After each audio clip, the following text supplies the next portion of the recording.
İşin açık alsam bir genialny frazası var ya benim.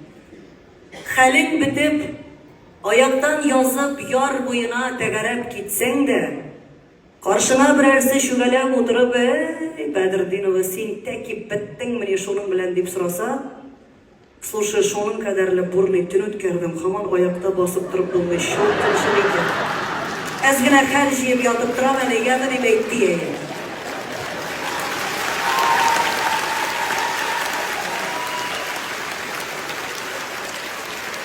Sorayım siz amin diye oturunuz, но на всякий случай.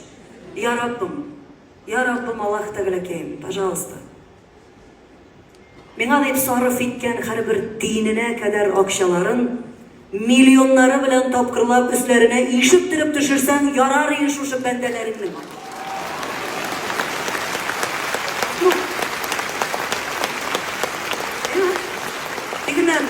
Тигинен Худай бабай карап отырадыр может. А что это бар оптым сұрайлар бүтінісіне? Амин деп бұйыр да еш алып, пожалуйста, чай. Астыңнан шыға алмышы тыпыршынып жатсалар ярар ya. Ey Худайым, қайларға ғына туздырып бітірейм екен енді қазір мұның қадарлы көп ақшаларына деп интігіп ойлап ятканда, мен ислеріне түшіп, тағын бір тапқыр менем концертқа келіп отырсалар ярар ya. Вдруг Шмакка отырып ашасаң, күйеуге шықмайсың. Вот, андай да барай. Қайнар шәйлі стаканнан қолақ білен ішіп отырсаң, мужиган алқаш болады. Қызлар, зря күлесіз, это работает. Шынап, это работает. Испытано. Точно. Сладкіні көп ашасаң? Ябыша. Уфа, қараңыздар. Вообще қазір не по теме әйбір сұрайым, просто ескерді, что лично мен көптен түгіл ғана білдім, елдан сыңына, менің взрыв мозга болды. Оказывается, мантуға су тидіреге яраған екен, білеңіз мұ шуны? Серьезно? Yok, серьезно. А что, мен ғана білмеген, что ли? Бір профессор сөйлеп отырып, когда никаких водных ограничений не было, и тогда можно было мочить манту, и сейчас можно мочить манту, ты! Ага, беден, бек ақылы түгіл, по-моему, бұл профессор, как можно мочить манту, ойласын же? Біз ручка білен белгілеп қойайық, 0,5 болды, 0,6 болды, 1 сантиметрдан орта башласа, все бітеу, тахаратың алда, қарауатыңа мініп ят, значит, ойласын. Точно ойласын уже. Ярамай мантуға су тидіреге. Біздің әти бек шепетельный кіші, тас білен суап кіріп, табурет кістіне қойып, мен оң қол білен башына юайым. Әти кіреді міне ғой соң қолны тұтып тұрайым, мантуға су тимесін үшін. Биллах.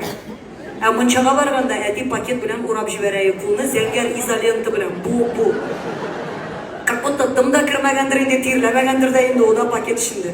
Сақлаған енді бұл өзірі көре сақлаған. Мен ғымырымда бір тапқырда сатмадым әтейіне. Ни разу просто. Әтей нефтяникларда ішлейді. Ертәлі сағат 5-те 6-да қайтайы екінші сменадан іштен. Менің бұл вақытта уже все жігіттер білен ери тұрған вақыт. Мен дискотекадан қайтайым деймі. Әтейінің қарауатына кіріп юқлыйдым, чтобы әтей іштен қайтқашты мені көтеріп ап кіріп өзімнің қарауатқа барып салсын үшін. Представляете? 18 ешті. Меня ушиды кызлар. Просто әдей соңынан әзірек возмущаться ете башлады. Қызым, сен центнер ярым болдың, менің билім ішкірім. Пожалуйста, кіріп еқлады өзің, әрі. Мен ешітмәмішке савышайым. Прямо яратайым настоящий Ирак құллары. Яраттық бетелі, көтеріп. Әдейден нефт есе келі, шипр есе келі, самағын есе келі. Менің әдей. Өліп яраттым әтейлі ғұмырым бойына. Мен біздің әнейлер турында сөйлейім қазір. Барыбызны қыда. Біздің біріміздің де пішірақ пәстепті ұйқлаған болмады. Менің көз алдымда тұра мұнша верандысында түнгі сағат 12-ге кәдір әне қол білән таста кірлер еуайы. Аппақ еттіріп қол білән ол yorgan тышлары, ол простынялар.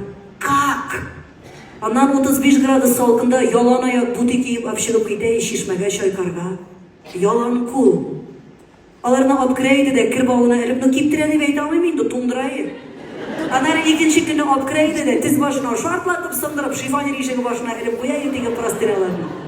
Аннары бер мәле елгалар булып ага башлый теге идән ортасыннан. Ах! Тәмле салкын порошок исе чыга диге. Бая видео күрсәттем бит әле, әтинеке әле 3 кенә сүзе калган истәлеккә. Әнинеке юк. Әнинең фотографиялары да юк, видео. Беләсезме, минем сезгә ремешен күңелдән әйтәсе килгән сүзем бар.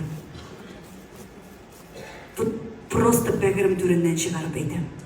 Әгәр дә әти әниләрегез исән икән, төшерегез әле шуларны видеога.